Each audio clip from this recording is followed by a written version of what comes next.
Hello, my name is Dr. Pratap Chokka. I'm a clinical professor of psychiatry at the University of Alberta in Edmonton, Canada. I'm also a psychiatrist at the Grey Nuns Hospital and the CEO of the Chokka Centre for Integrative Health. I had the opportunity of being a presenter at the ECNP in Copenhagen in 2019. The topic that I spoke upon was called, Does Good Work Equal Good Health in Working Patients with Major Depressive Disorder?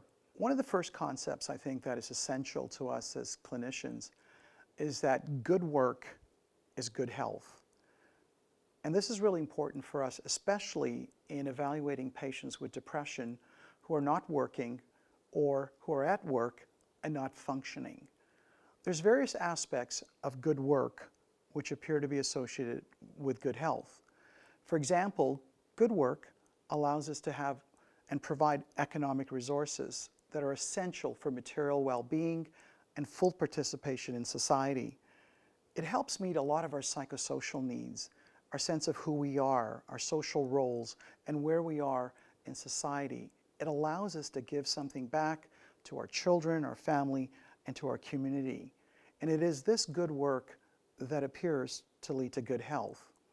Now, the converse is also true, that if you're not working, we call that absenteeism, or if you're poorly working, which is presenteeism, which is you're at work but not really working up to your full potential, that this has a downstream effects of a negative way on your physical health.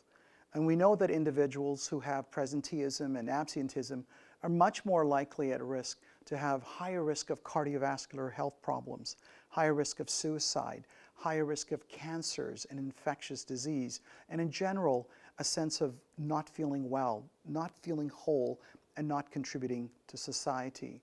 So it's essential for us to have this meaningful work in our life, to also have good work. One of the things that we're beginning to understand about depression is that it's multidimensional. And when we look at the functional impairment at work, it used to be thought that it was mood that was actually driving functional impairment.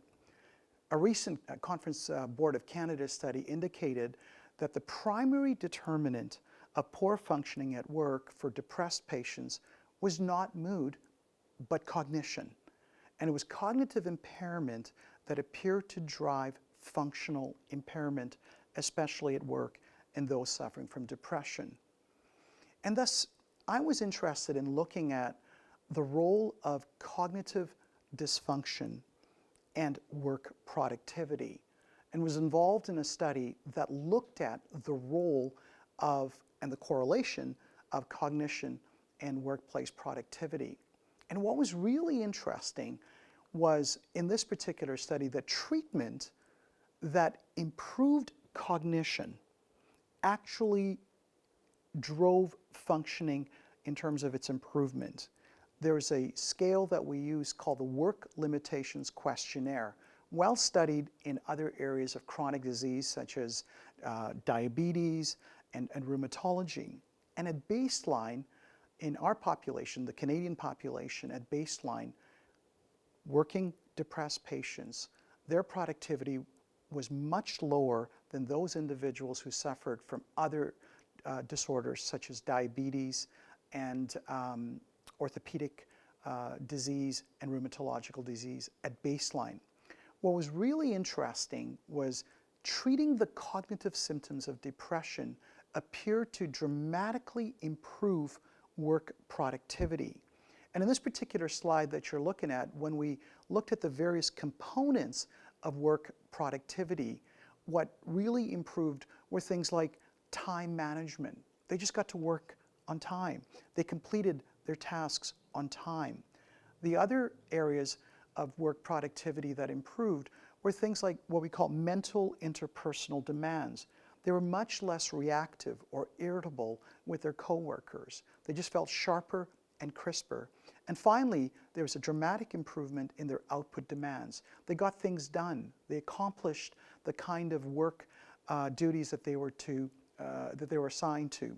What we didn't see, and this is to be expected in depressed patients, we didn't see as much of a dramatic improvement in the physical demands of work.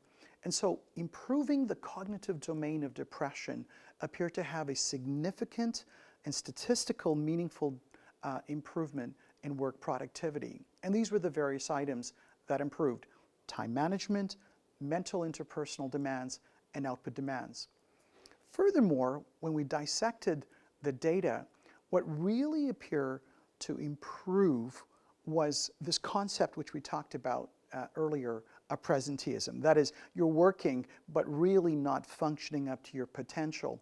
And what this slide really shows is that when you look at the total work loss, what really improved was presenteeism, not so much absenteeism. And this is really an important concept, because I think as clinicians, we are somewhat happy if patients are back at work, but that doesn't actually explain the full story. They could be at work, but they could not be functioning. And what this study actually showed is that treatment, while improving cognitive functioning, improved work productivity, but more specifically, presenteeism improved dramatically.